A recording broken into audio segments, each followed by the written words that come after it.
What's going on, everybody? Welcome to today's podcast. Going to be a fun one, boys and girls. We're excited to be here. Happy 2023. Nate, it is a new year. I know there's a lot of exciting things going on here going into 2023. So, guys, let's get right into it. Here's what's on the docket. Number one, we're going to start this podcast out with the secret mindset we are using to dominate in 2023. You know, it's one thing to always preach like, oh, we've got all the answers. Well, this is what we're doing. This is what we think is going to work. This is what's worked in the past. We'll talk about what hasn't to get off to a great start in 2023. So that's what we're going to start by sharing with you today. And then tell us about the money topic, Nate. The money topic is one I'm super passionate about, actually. Okay. It's one of the most powerful ways to save money, specifically money on interest, which is going to be through balance transfers. So we're going to talk a little bit about that. And that's awesome, man. You have helped so many people, hundreds of people save, hundreds of thousands, maybe millions of dollars by this one money concept. This is a powerful concept that no one's talking about that you need to be thinking about, especially with uncertainty. I mean, we're seeing companies lay off. Amazon just cut 18,000 employees. Facebook, Google, everybody seems to Apple. All these big companies are cutting, anticipating slowdown and recession. And so if you're a small business owner, entrepreneur, or someone who just wants to get your money right and you're watching this, like that's what we're all about. How can you get your money right going into 2023? So the money topic going to be a good one. Then we've got our sports topic. Nate, how about that weekend? 179 points scored. The college football, I mean, the best ever, right? They're saying it's the best weekend of bowl games that has happened in NCAA history. So. I mean, just amazing. I just sat there mesmerized in my theater room just watching it, not moving because those games were spectacular. We'll talk, of course, about the crazy Bills-Bengals game and the unfortunate thing that happened to Damar, Hamlin, but we did get some good news on that front, so we'll talk a little bit about that. And then the hottest teams in the NFL, and I was just talking to one of our 49er fans, Dr. Colgan, and we're going to talk about the hottest teams in the NFL because it's not always about who has the best record in the NFL going to the playoffs, but who's actually the hottest team. So we'll talk about that. And then what's on the topic for our family section? For family, we're going to talk a little bit about how adding streams of income will lead to your family's finances improving and combine that with smart budgeting just to have a better overall financial well-being. That's going to be good because a lot of times people think, oh, just save money, but you only stretch the Eagles so far out of the quarter, as I always like to say. So then we got the mastery. We'll talk a little bit about, your business plan. Of course, at the end of December, we had our big free business plan workshop and had hundreds of people there downloading our free business plan template. We're going to talk about why our 2023 business plan is different this year and we believe 2 times more likely to succeed just based on a few different tweaks we did to our business plan in 2023. So I'm excited to share that little nugget with you guys. And then our final section is the freedom section, Nate. So with freedom, we're going to talk about what the difference is between financial security and independence versus financial freedom. So we'll talk a little bit about that. It's going to be good because a lot of people are like, wait, isn't it the same? Financial independence, financial freedom. But there are some very powerful differences there to keep in mind. All right, well, let's jump right into it. Let's jump into the mindset section here. So mindset is a big deal when you're going into a new year.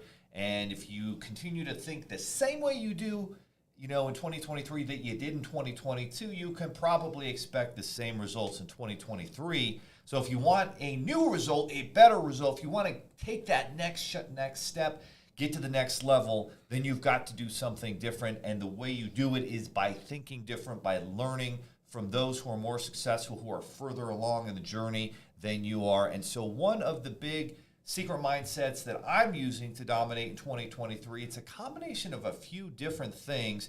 But, at the top of the list, like you need to have your 2023 business plan. We serve entrepreneurs. This channel is to help small business owners, entrepreneurs, side hustlers. Maybe you're trying to get that business going. Whatever the case is, like you've got to have that business plan built out. Again, we're going to have in the notes here, you can go to our YouTube channel and check out that business plan training. There's a free business plan template you'll want to click on and get that set up with. But one of the things that we're doing in 2023 is we're going to focus on, all right, here's where we want to be at the end of 2023 to get there, there are certain micro goals and tasks that I've got to do every single day to get to that end result in 2023. So I'm really looking at my calendar and mapping out, all right, specifically today, I'm going to work on these 3 or 4 tasks that are going to take me closer to achieving where I want to be at the end of 2023. And then for a lot of us, that means we have to say no to some other things.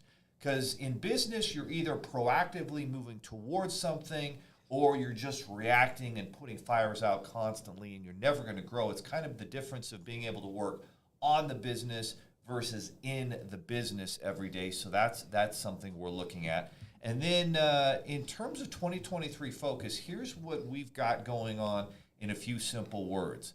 Accountability. So an accountability mindset is super important. I feel like in 2022, that was something we could have done a better job of. Nate, when you think about accountability and how important that is in your mindset, like what does that mean to you and how has that helped you? Because you've really seen a lot of personal and business success over the last 2-3 years. And as you look back to where you were to where you're now, how important is factoring in a mindset of accountability to do that? Oh, I think it's the most important. Our main thing we focused on is doing what we say we're going to do, right? And so a lot of that has to do with accountability. If you say you're going to do something, do it. And if you don't do it or you mess up, that's all right, but take extreme ownership. I'm actually listening to that book right now, but take ownership of what you don't do, right? And being able to do that and keep yourself accountable is key to success and growth. You know, and that's a great book. You're talking about taking an extreme ownership. Funny, one of my friends who I had on our other podcast last year, McKay, he and his wife he served in the military, did a couple tours, I believe. Really awesome guy, and built a real estate empire. And he talked about one of the biggest books that helped him was Taking Extreme Ownership. And I want to say, is that by Jocko? He one of the two Navy SEAL authors, but what a badass that guy is. But a great book about assuming ownership of everything. It's no one else's fault. The results that you got in 2022, 100% up to you. Yes, there's outside factors. There's things that we can't control, but there's plenty that we can. And when you assume that ownership, and that's what he and his teams did. And these guys are in the middle of big military battles in Iraq, life and death situations, and if you're not being extremely accountable, taking ownership, things can get out of control, and it's the exact same way in business. So great points there. The next thing I'm focusing on is a mindset of scaling and growing. And if you're going to scale and grow your business, I look at it a couple different ways. Number one, what can you do to deliver a better experience to your clients? So that's something our team is definitely focused on. We're focused on how can we give the client a better experience, help them achieve the results that they want and need. And then number two, how can we work and provide a better experience for our strategic partners? Wherever your leads are coming in, they're coming in maybe from some marketing channels.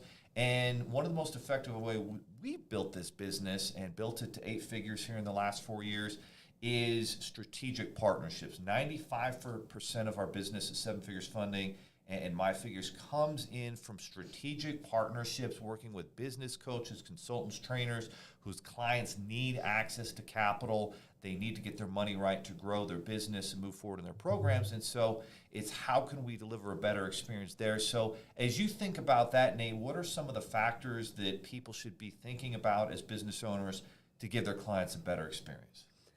Well, a lot of that is going to be transparency and then also, in my opinion, technology, right? Being able to implement more technology to where updates and transparency are at the client's fingertips really is going to be a game changer for us. And yeah, I think implementing technology and rolling out new things to do speed to service and speed is a big one, yeah. Yep.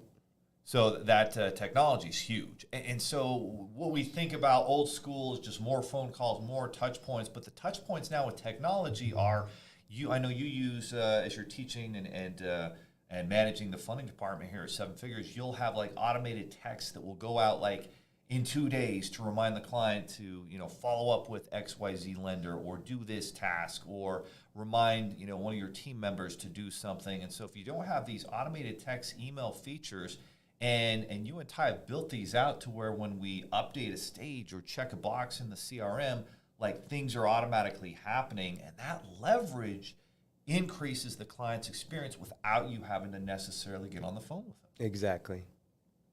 So huge. If you're not using automated processes, systems, and have a really dialed in CRM, that's something that's going to pay huge dividends for you with your business. And give your client a better experience because there's more touch points, there's more care, and it keeps them going through the roadmap of success. Because if you built your business out, you know what that roadmap looks like, and helping your client go along that path is super important depending on what your fulfillment system is like.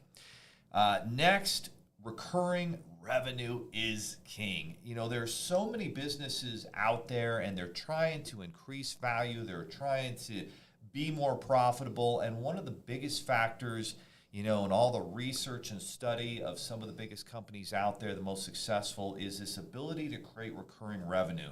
You look at Amazon and people are constantly coming back. They're buying more and more things. But one of the big recurring revenue features they have is Prime. Right? Amazon Prime is whatever it is, $100, $120 a year.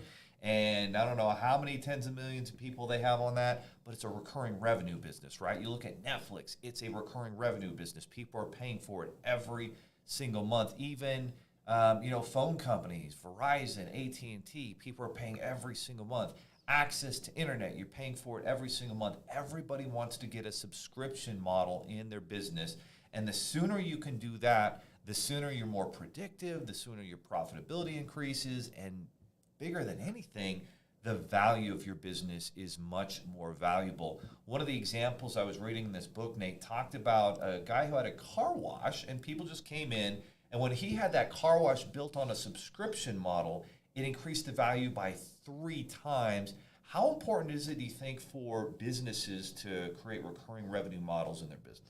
Well, I think that goes hand in hand for providing a better experience for the client, That's right? Because point, yeah. without a recurring monthly revenue model, you're always searching for the next new client. You're always searching for the next new deal. But if you can build something to where you can get a client, get a new deal, and keep them and continue to provide value to them, it does help significantly. I mean, you mentioned the car wash. I subscribe to a car wash every month. You've even seen, even Taco Bell has tried a recurring monthly revenue model. So it definitely is something everyone's focusing on because it works. It does, and it makes your business so much more valuable. And even a kind of a step further is if you give your client a better experience, then that one client can become 2 or 3 because by word of mouth, they share the good experience with people. They give you a shout out online. I was showing our funding CEO team last night that testimonial from a client. You helped Connor, awesome veteran who got a massive business line of credit, another $100,000, almost $300,000 in total funding. And just really cool to see a guy. But he gave such an amazing video testimonial like that. When you give a client that kind of experience and they can do a video testimonial and they shout out from the rooftops, wow, these guys really came in clutch for me, then that one client could become 2, 3, 5, 10. And that's a form also, I think, of recurring revenue because you provided, a great client experience. Absolutely. All righty. So that said, we're going to be focusing on those things, but accountability, scaling and growing, and recurring revenue are 3 focuses that we believe are going to help us achieve massive success, double our business, and make it that much more valuable in 2023. So things that you can look to implement in your business and take it to the next level. And then keep building on the core of what worked in 2023. One thing I don't want to make a mistake of is, we've got all these focuses, and then we kind of forget what actually helped us grow by 40, 50% last year, which was providing a great finance experience, bringing on more partners. And so whatever it is that worked for you in your business in 2022, keep doing those same things. Don't abandon those. Keep doing those, but then add some of these additional projects and recurring revenue streams and a different mindset to take you to that next level in 2023. Nate, any final thoughts on mindset as we move into the money section? Well, I mean, just with the business plan, something super important. A lot of times, whether you're making a plan for your business for the year or you're making your goals personally for the year, don't overcomplicate things, right? Keep it simple. And make sure that, I mean, for example, just yesterday I was sitting down with one of our funding advisors, Steve, and we were making some goals, and the goal was to have $1 million in sales for the year, right? And so we took that and we broke it down. Okay, that means there's 19,200 a month that has to happen. Well, how many clients do we have to have per month, or per week, for that to happen? And so we really broke it down into really daily tasks. And so if you do that and you keep it simple, you know, if you're completing your daily tasks, it ultimately is going to translate into getting that year-end goal. That's huge, and an important mindset. You've got this big end-of-year goal that you want to hit, but break it down into micro goals. All right, I want to hit $1 million a year in sales. That means I need to do $83,333 a month, and then you break that down into 52 weeks, and like you said, it's 19,000 and some change, and that makes it doable. And now it's in, okay, well, I just need to have, you know, a couple clients every day or 3 clients every day that I help move forward in the process, and that puts the odds in my favor to achieve my end-year goal. Yep. All right, perfect. Next segment, let's go into the money, money, money. Jillian, did you want to sing that for us? The money, money, money section? All right, so our money, money, money section, did you want to sing it? No. Okay, all right. Well, she's going to warm up her singing voice for next time. So the money, money, money section is one of the most powerful ways to save money, the balance transfer. I know, Nate, you're passionate about this, but the bottom line is, I was doing the research, and the average American, not even American family, but the average American, you know, has $6,000, $7,000 in credit card debt, not counting medical debt or an unsecured loan or student loans that they're getting killed on. And so they've got these, what we'll call bad debts, that are, you know, making life difficult. And if you're in a household where you got a married couple, husband, wife, etc., they might be, combined, it might be $15,000 in credit card debt. And the average credit card rate has really risen in 2022. And so if you're using, you know, financing, I guess the first thing we should probably do is, you know, Nate, how would you define good debt versus bad debt? Because there is a difference. Yeah, there definitely is. So with starting with bad debt, right? Bad debt is also, I would describe it as consumer debt. It's going to be debt that really has no expectation of a greater return, right? And so those are the debts that we see a lot of people, and a ton of Americans just in a ton of credit card debt. And so good debt would be debt that has an expectation and a calculated expectation of a greater return. Absolutely. So when you take on, you know, debt, I love sharing the example of Kevin Plank, who started Under Armour. I mean, this guy is a walk-on college football for the University of Maryland in the 90s.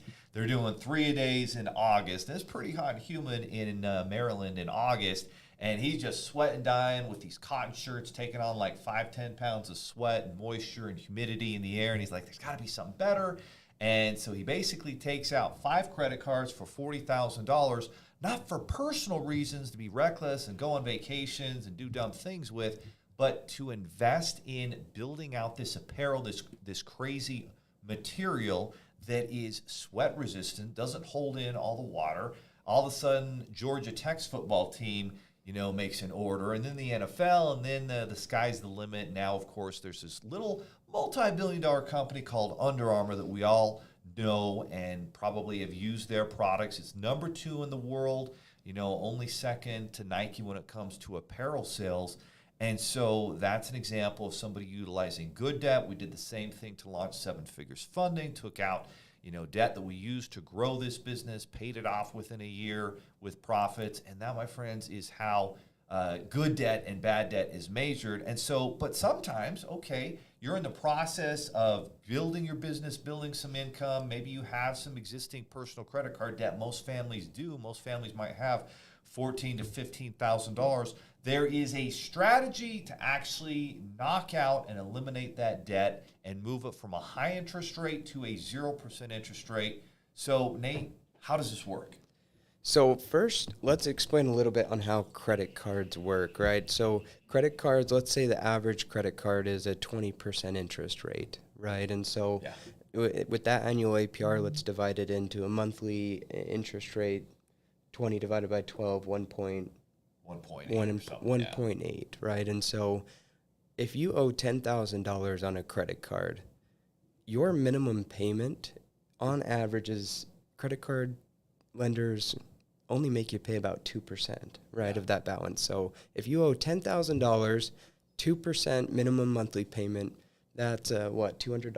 $200 a month, and $180 of that $200 is just covering the interest for that month alone, right? And so you're paying $200 a month towards these credit cards, but you're only lowering your principal for about $20 a month. Wow. And so that's how the compounding interest and credit card companies can really get people by offering the minimum monthly payment, but really that's just covering the interest for that month. So Nate, based on those numbers, and it's an example, probably pretty accurate for a lot of people. If you have $10,000 in card balances, you might be paying $2,000 a year in straight up interest. Like you're just flushing that money down the toilet, basically.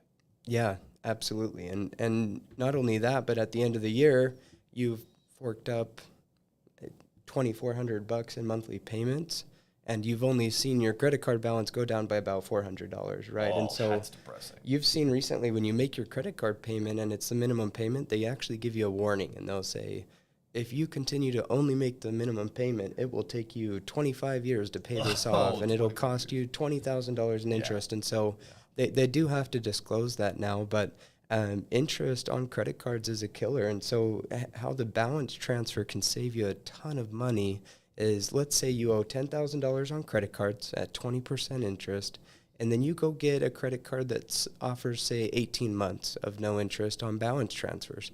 You can get that new card, activate it, and instead of swiping it and using it, you can log into it and do a balance transfer. So that credit card's going to send a check or a wire to your existing credit cards, paying them off, and now you owe $10,000 on a new 0% card. Yeah. You're still making a 2% minimum monthly payment if you'd like, but now 100% of that payment is paying down what you owe, and you're eliminating literally $180 a month in interest expenses. Which ends up being, over that 18-month 0% interest period, you literally save $3,000. Now, if you had $20,000 and did that strategy, you might save $6,000 in interest. And I know we've had clients come through our funding process here, and we've helped them save over $10,000 as a family, moving high interest credit cards over, sometimes as much as $15,000. So this is what I like to call smart money tactics, right? Yeah. No one taught us this in school, in college. Jillian, are they teaching that to you in college these days? No. Oh, very unfortunate. They still haven't learned. But this is how you eliminate bad debt, and you understand that difference. And this is just a 0% balance transfer strategy. Now, the one caveat to that I would add is you have to know what it takes to get approved for those 0% interest cards. And so if you don't know and you have a bunch of maxed out cards, there's a couple steps that you need to take to make that happen. And a lot of that comes down to utilization, sometimes getting a loan to pay down cards, and so forth. But the balance transfer, what a huge weapon that is, and one that we highly, highly recommend. All right, my friends, let's move over to the sports segment. Here we go, sports segment. It was Saturday, right, Nate? Saturday, yeah. It was Saturday, the last day of 2022, December 31st, 2022, and we had the college football playoffs. We had game number one was TCU versus Michigan. Michigan, I believe, was favored to win that game. Yeah, by 7.5 points. 7.5 points. Yeah. And then we had Ohio State and defending champion Georgia in the second game. I believe Georgia was favored to win that game. Yep. So there they were, two games, and unbelievable games, back and forth. A lot of points scored, very exciting. But what were some of your takeaways, or what were you surprised at with the first game? Let's talk about TCU and Michigan. Well, with TCU and Michigan, I'm a big underdog fan, and so I'm definitely, when TCU made it to the playoffs, I immediately became a TCU fan for these playoffs, and so I was super excited to see them pull off a win against Michigan. But Yeah, it really, with that game, it came down to just a few plays, right? Yeah. A few plays, a few calls. There was a touchdown that was called back on the 1 yard line. Next play, they fumble it and turn it over to TCU. And so there were just a few plays in that game that really decided the outcome, and it was an incredible game to watch. Incredible game to watch. There was that one long, what seemed like a touchdown pass Michigan threw to the receiver, and it looked like he kind of bobbled it and got possession in the end zone, but they said he was down on the half-yard line, and then, like you said, the next play they fumbled and gave it away. But I mean, those things always happen, right? They happen, you look at it in your business. Oh, we're there. We're ready to go, ready to close this deal. And you don't send the last email. You don't do the last follow-through. You don't, put the last, bit of effort in to close that deal, into taking care of the client, that extra phone call, text message, email right before the end of the day. And then you lose that business. And that's what I love about sports. Like, there's so many ways that you can kind of compare and say that sports is very similar to life, to success and business. I mean, we're literally, we talk about these things. Oh, he dropped the ball. Like, he starts running before he actually has the ball. All these things, he fumbled the ball at the 1 yard line. Like, these are things that we say that are actual real life examples that happen in football, and then they translate directly into business. And if you're an underdog out there and you're taking on a bigger, team with more history and way more money, let's be honest, Michigan has way more money as a team to be able to pay their head coach and their stadium and all their training facilities than a TCU does. But look at that. TCU steps up as the underdog, makes it happen. They got off to a strong start, but then they were able to finish it at the end. So very, very impressive win for them. And in that second game, we had Ohio State taking on Georgia, and kind of similar. Ohio State was definitely, I feel like, the underdog here, and they couldn't have played a much better game. C.J. Stroud was just on fire, making one throw after another. But then I feel like when they lost Marvin Harrison, that was when they took a turn. Yeah, and there was a point there in the second half where I didn't think Georgia had enough time, and they weren't moving the ball fast enough to where I thought they could come back. And they definitely did. And then towards the end, C.J. Stroud marches his team down for a field goal attempt, which we all saw the highlights there of how that ended. But, Ohio State, I feel like had it in the bag and then gave it up at the end. Again, a lot of life lessons in there of continue fighting, focus on the solutions. You didn't see any panic in Georgia. You didn't see any finger pointing. Oh, this is your fault. They just kept on working. And how important do you think it was that they had that young quarterback Stetson Bennett for Georgia?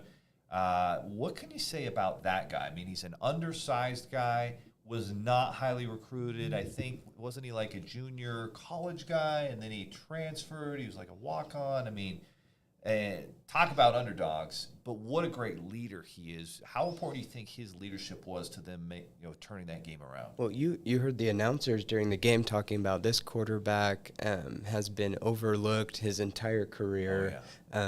As really no one's shown any confidence in him in playing and succeeding in the next level due to his size. And one thing, they interviewed all the players about him, and the one thing he does shine in is his leadership. And you could see him on the sidelines. You could see him in the huddle. He definitely is a leader, and I think that is one of the key contributors as to why Georgia did come back and fought strong and managed the clock at the end and was able to pull off the win. Yeah, super impressive, and a guy who's an underdog who he outworks the competition. He out-strategized them. He's doing more work in the film room. He's always working on his game. I bet he works on everything 7 days a week, and that's somebody who wants to become an expert. If he doesn't make it at the next level as a player, he's going to be a great coach someday. Would be my guess, or a great business leader. Either or are possibilities for this kid, but great leadership for them to come back and win that game. I think they scored with, was it like 40 seconds left, and Ohio State had a chance. Boy, what were you thinking at the end when the kid had the chance to make that field goal to win it? Well, they called the timeout, right, to ice him, and so I mean, the way that Ohio was playing, I had full confidence that he was going to make it game over, but It wasn't even a close miss. It was, I don't know if he... like 20 yards left. Yeah, it was like a knuckleball yeah. that was way left, way short, and so I don't know if he slipped or the pressure got to him, but definitely unfortunate for that kicker. Yeah, no question, but maybe for sure the greatest college football playoff day ever. Now we'll see if the championship this next Monday with TCU versus Georgia, if that lives up to the billing like the semifinal games did. So awesome. All right, so Monday Night Football. So I was, you and I are University of Utah fans. We were watching the University of Utah playing the Rose Bowl, second year in a row. My parents were there again. I think almost all my family went to the University of Utah, even though my wife loves BYU. And so we were super excited for Utah to go to the Rose Bowl, where unfortunately, second year in a row, their quarterback gets injured, in the second half, and they just kind of fell apart and lost to Penn State, one of the biggest names in college football over the years. Very unfortunate, but I was thinking, oh, well, at least I got this, the Buffalo Bills Cincinnati Bengals game. This is going to be awesome. And so we're sitting there watching that, and while we're watching that, the power goes off in our neighborhood, Nate. Oh, okay. Yeah, I didn't tell you. So the power goes off, and we're like, and we're in Utah, right? And it's like 15 degrees at night. It's pretty cold. We got a bunch of snow, and so we're sitting there. But we do have our iPad and our phone that has cellular service, and so we're watching Monday Night Football, and then we see this crazy, the player Damar Hamlin makes this tackle. It looks like a routine tackle. He gets up, and then he goes down. What were you thinking when you saw that, Nate? Have you ever – you've been playing sports since you were a kid. You've got friends that have played in the NFL and the league.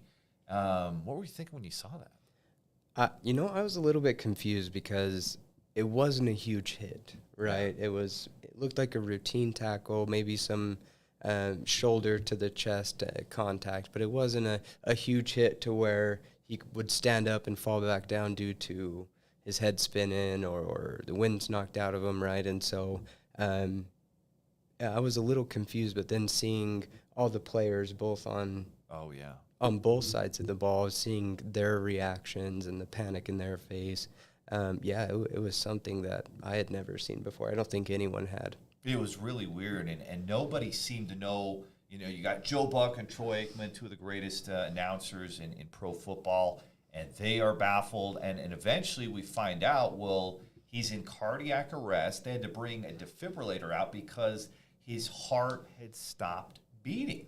And so that was crazy. His heart stopped beating. I don't know that I'm not sure. I'm sure it's probably happened maybe in high school football or maybe in 2-a-days or 3-a-days back in the day where that happened and someone had a heart condition. But I don't think I've ever seen, high school, college, NFL, or heard of somebody having a cardiac arrest. Basically his heart stopped beating, right there in the middle of the game, and they had to revive him, and it took them 9 minutes to revive him. So the worry was, and they were trying to give him oxygen and CPR. They had the little airbag out there. And so the worry is, is there going to be brain damage? Is he going to be neurologically compromised because he's not getting the oxygen to his brain? And that's what we were thinking and worried about. And I think it was one of the interesting situations where all of America is literally rooting. And what did you think when you saw, the team take a knee and pray for him right then and there? What did you think? I thought that was super powerful. And, there's been so many politics with the NFL with people kneeling, not kneeling, showing respect, not showing respect. So seeing the entire team and even the opposing team kneel and pray for Damar Hamlin was super powerful. And I don't know what's true. Like, people have said the NFL have said game goes on, right? Take 5 minutes, regroup, warm up. But I do like that both teams were more worried about his health and refused to play until they could figure out that he was okay. Yeah. No, and then it looks like the news came out this morning that he is awake, and it's still early on. They don't know for sure, but it looks like he doesn't have any neurological damage to his brain for that 9 minutes of maybe not getting as much oxygen. And so that is really encouraging and really good news. And I credit, the teams, the fans, the nation for praying for this guy. And all of those prayers clearly worked, because he very well could have passed away. He could have had brain damage, but really positive that he may be able to have a full recovery. And so that's awesome. Absolutely. All right, now let's talk about the hottest teams in the NFL. What's always interesting about the NFL, think back to 2 years ago when the Bucs, got into the playoffs. They did not win their division. New Orleans won the division. They were not a top seed. They played all of their playoff games on the road, right? They started out, they had to go to Washington on the road. They went to New Orleans on the road. And then they did the NFC Championship on the road in Green Bay. And then they came back to Tampa for the Super Bowl. So unbelievable. But I think that illustrates more than anything, whoever gets hot at the end of the season can absolutely make a run.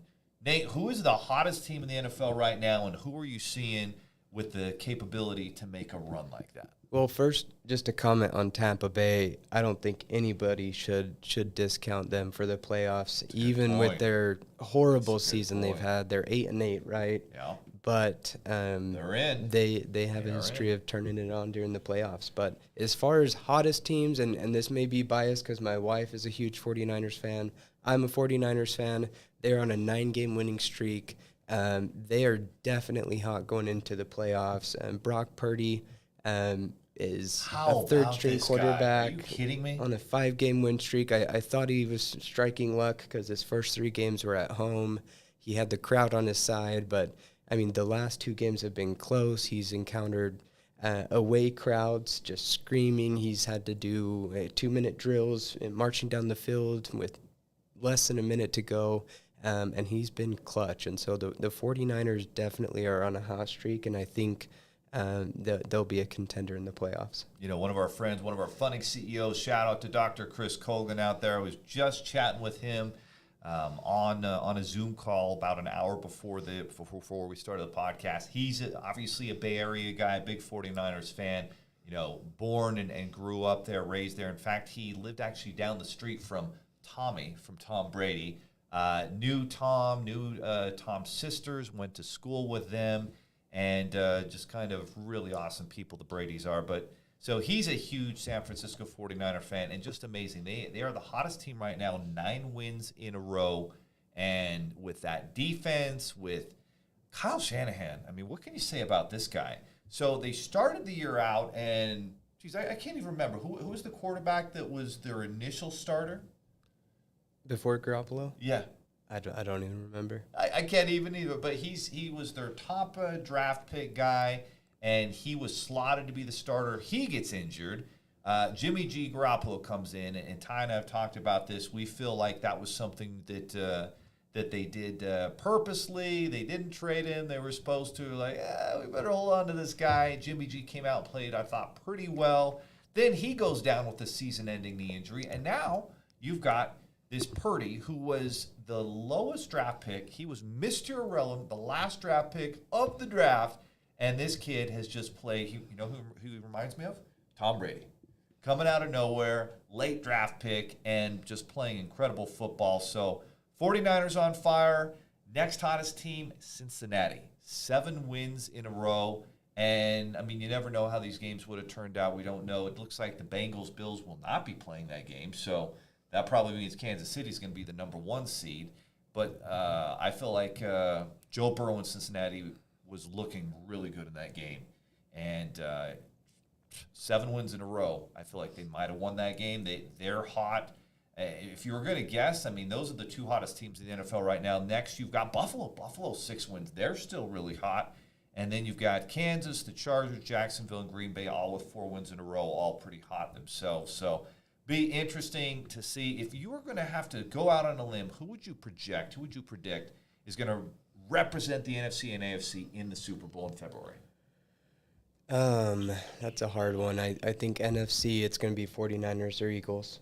Yep. Right. And then AFC, Yeah, I'm gonna say Chiefs or Bengals just because you. But if you had to pick one of each, who would you pick? I'd go Chiefs. Go Chiefs. I would go Bengals and 49ers. Joe Burrow has beat Kansas City and Patty Mahomes 3 times in a row, which is crazy.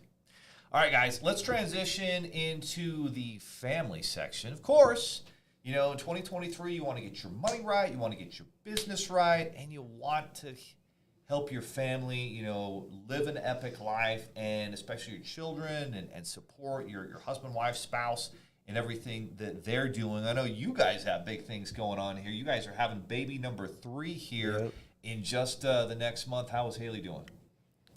She's done great her whole pregnancy, and she's finally to the point where she's uncomfortable. We're ready for the baby to come. Okay. So you're in the fourth quarter here, the last few weeks. So that's going to be exciting. That's what's on your base. So here's a topic we want to go over for families. Adding streams of income will lead to your family's finances improving, combined with, of course, responsible, smart budgeting, et cetera, et cetera. But there's a lot of talk, and you always, if you go to Google right now and you talk about family finances and getting your money right as a family, it's always about budgeting. It's always about budgeting. And sure, there are irresponsible people out there, and they go and they put a vacation on a credit card, and they buy the expensive car that they could have bought one for half as much, and they go to school forever and end up with $200,000 in student loans. There's all these things that do happen, but for the most part, I think most people are not overly irresponsible, and they do try to budget, and they try to be responsible. And at the end of the day, there's only so many coupons. And this is what's interesting. And I'll use my mother-in-law as an example here. My mother-in-law is super responsible with money, and she's taught her kids to be super responsible. And she uses coupons for everything, and she budgets everything. But at the end of the day, to get ahead, to really live the life that you want, to create wealth, you're never going to save your way to wealth. Just not going to happen. The only way you can really create wealth is to make a lot more, not a little, but a lot more than what you spend, and take that money and invest it and grow it. Like, that's it. And the society says, oh, save your money up, put it in the 401k in the stock market, and you can make, maybe 7-8% annual returns, and occasionally it's negative 20 to 30% like it is this year for a lot of people. And ultimately, then there's fees associated with that. And so if, let's say it's 9%, the Rule 72 says it's going to take 8 years to double that money.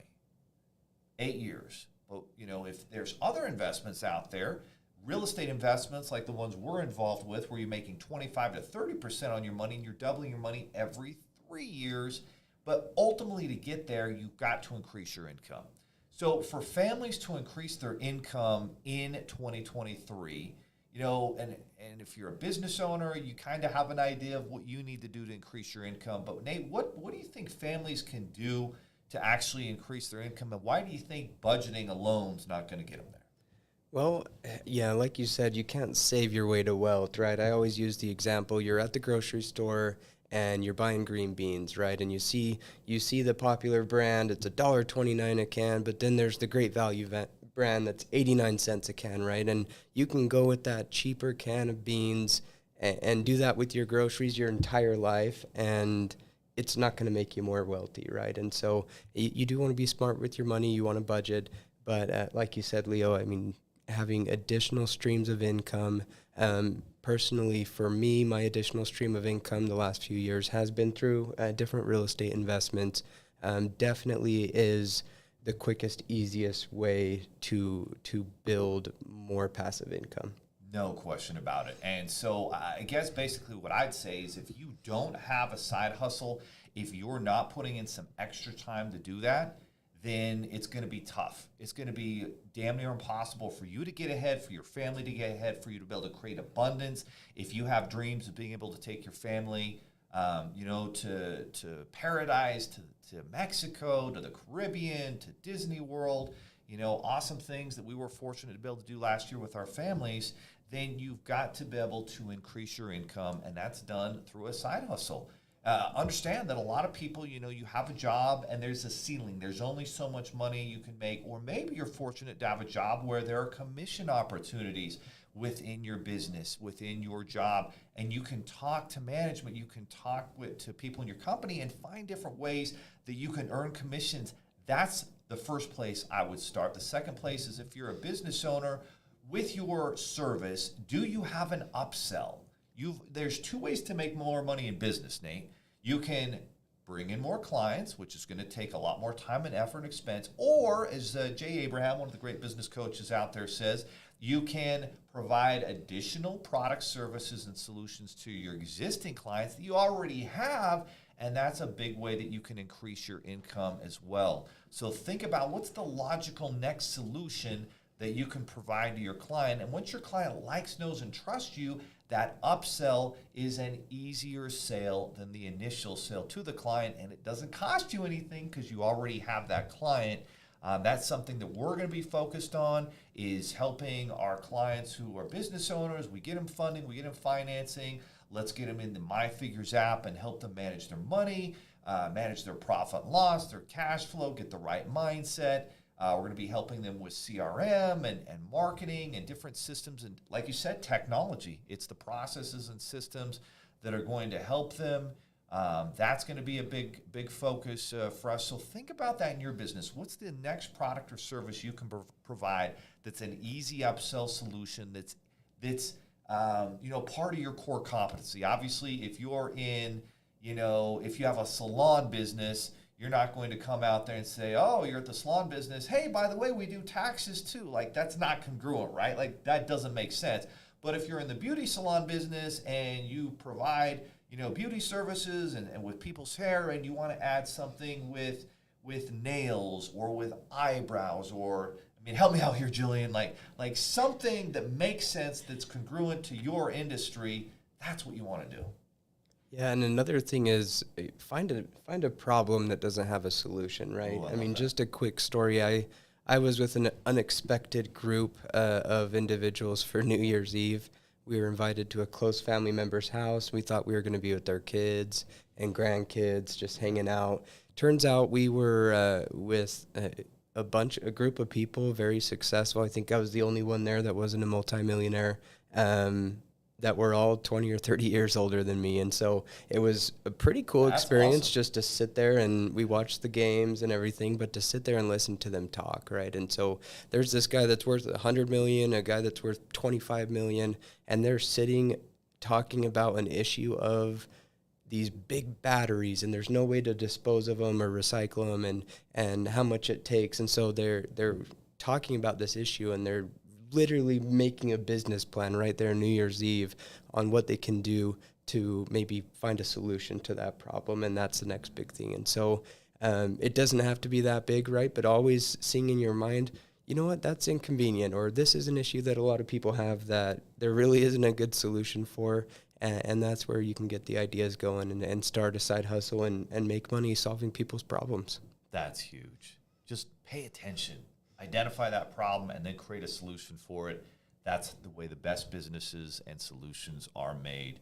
Great advice. And the other, value add that Nate just dropped there, hang around successful people. Hang around people that are worth $25, $100 million and learn from them. That's the quickest way to do it. If you're around people who already have a roadmap to success, do what they're doing, learn from them. That is a great way to do it. Nice work, Nate, sharing that. All right, guys, our next section here is the mastery section. So, of course, a lot of you, hundreds of you, attended the business workshop training that we had, and we posted in the YouTube channel, where hundreds more have viewed that. I'm sure it'll be up to 1,000 pretty quick. But we wanted to talk about, your business plan in 2023 and some of the things. Obviously, we want to share what's worked for us, what hasn't worked for us. But I really want to talk about why our 2023 business plan is different this year, and I believe a lot more likely to succeed maybe than years past.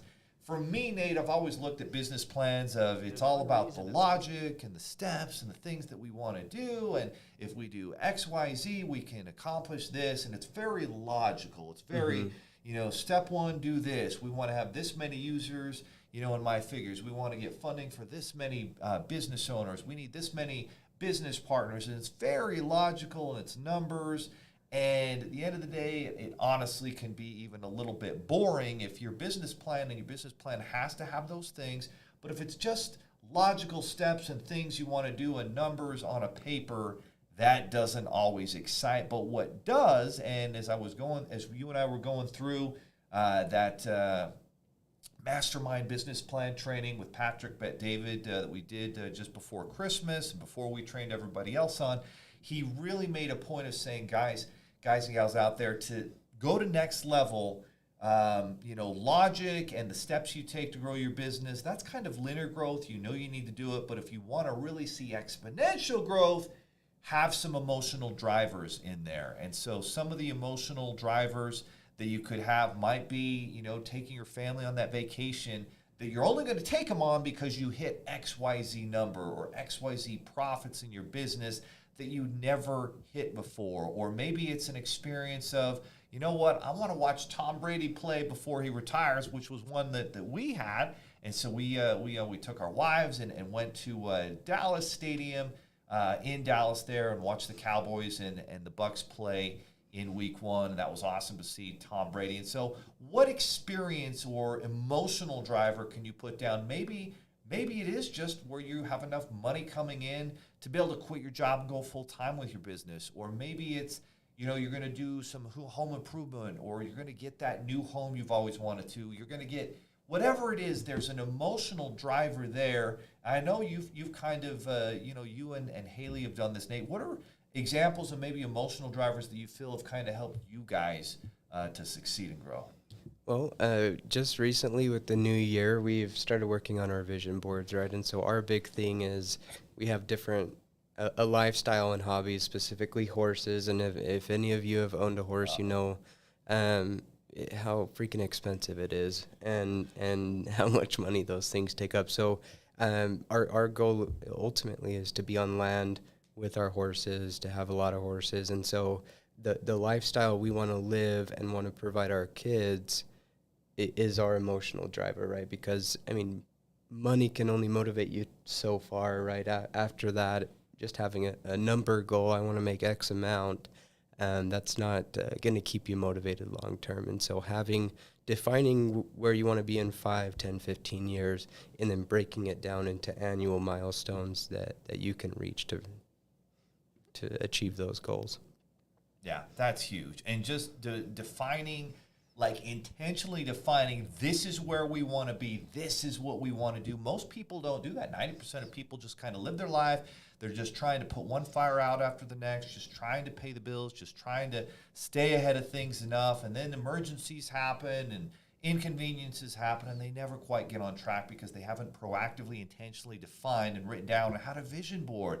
Put together that vision board of what you want to do. What is your lifestyle? If it's Nate and Haley are rodeo stars, they love horses, they love being out, they want to have multiple acres. And so that's kind of what they're focused on. What is your why? What's the big thing that's driving you? Maybe you want to be able to take your family on awesome vacations every year. For me, I love taking my kids to Playa del Carmen, Mexico, and I love taking them to Disney World and the beach and hanging out there. I love taking them to football games, things like that. What are the things that you love to do, that you want to do? Put those down, and then when you hit your numbers, go and do those things. That's what everyone's going to remember at the end of the day, the experiences that you provide your kids and that type of life. And then what is the lifestyle like, right? What is your big dream? If you never define it, you're never going to go towards it. And so that's obviously very, very important. Another thing that's important with your business plan that's an emotional drive is kind of having a big, hairy, audacious goal, a big defined mission of, we want to be the number one player in our profession industry, or we want to make a positive impact with our business with 10,000 clients or 100,000 clients, or we want to create jobs because we help businesses with marketing, or we want to, help people feel better about themselves in the health industry and live a more fit, more healthy lifestyle. And whatever it is that you're in, have a big mission that drives you. For us here, Seven Figures Funding with the My Figures app, we want to, have a really big impact on small business owners and entrepreneurs, providing them with great funding and education and tools so they have the confidence and the strategies to create their dream business, their dream life. That's our big mission, and we want to impact 1 million business owners with that dream over the next 5 years. That's our big, hairy, audacious goal. That's one that we've got to communicate with our team. And so as you have these big goals and missions, now you've got to get the rest of your team on board with that mission as well. And so, Nate, how important is it, do you think, for the business owner to have that stated mission? I think it's extremely important because if you don't, as an owner, it's hard to get your team to do it, right? And it's hard to keep them motivated. So you have to be the front car in the train, and you got to be driving and have that statement and provide the clear path so that everyone can hop on board and help you get there. Yeah, and if you're mission driven and what you're doing actually matters, and people are not going to just go through the motions because they actually know they've got a bigger mission and a bigger impact out there. So that's something, and a lot of the studies and research show, to millennials' credit, that's something that they care about. They don't want to just have a job. They want to do something that matters and leaves the world a better place. And there's nothing, that's a positive thing. You as a business owner need to be able to provide that opportunity so your team can get on board with that. Now, one of the most interesting things that we added to our business plan this year that I never had really done previously, and again, this was something we learned from Patrick Bet-David, is the importance of defining who your enemies are, and those enemies can really drive you forward. I know, for example, when we started this business and we were all working from home for a time, some of our enemies were our previous partners and people we worked with who didn't share our values and principles. And we defined that drove us. And then once you get past that and you're, 2 or 3 times bigger than your enemies, then you have new enemies. And you think back to grade school, the people who were naysayers or family or, and honestly, sometimes the enemies that do drive us are friends and previous friends and family who were always talking negatively about us behind our back, who always doubted us. And so forth. And so I've literally got a list of enemies that I'm writing down, that I'm defining, previous people in previous neighborhoods that I lived with who, were naysayers about the things you were doing. And I write those down. People within our industry who, don't show you the respect you think that you've earned. I'll write them down. And when you're tired and you're feeling lazy, like not making that next call, look at that list of enemies, and it will drive me. And I feel like that's something new that I'm doing this year, but it's something in the back of my head that really did drive me at various times. How important do you think, and what is this concept of enemies, what do you think that can do for somebody? Well, defining enemies or your competition, especially ones that are maybe ranked higher than you, right? I mean, you can also learn from them, right? What are they doing that's got them to the point they're at, and what are they not doing that's going to allow you to surpass them? So defining your competition, learning from what they do right or what they do wrong is key in growing. And on top of that, I'd say, you get a hater, you get a client who's just crazy. Everything you do, you can't make them happy. But in their complaints, there is a lesson to be learned, and there is something truthful that is something you need to do and implement in your business to make improvements. Sometimes I know, a couple of years ago, we need these reports that you're sending us to our partners who are sending their clients, not good enough. And people were complaining. We were constantly putting out fires, and we listened. We're like, we've got to build a software system. We got to build a partner portal out. We built that out. That was a big solution. And so you listen to your clients' complaints. Oh, wow, I'm grateful. You got me, 5 loans or credit cards or lines of credit to build my business. How am I going to manage all these? And so you listen to the complaints and the issues that come up. And these people, some of them might be, a little crazy, almost impossible to please, but there's a solution in the complaint, in the hating, that you need to listen to and implement in your business. If you do, good things are going to happen. All right, guys, our last segment here, it's the freedom segment. Again, the Go Figure podcast show. We're all about how can you achieve financial freedom. And, I thought we actually should go a little bit deeper because there are kind of two different things out there when it comes to financial freedom and financial independence. And there literally is a difference.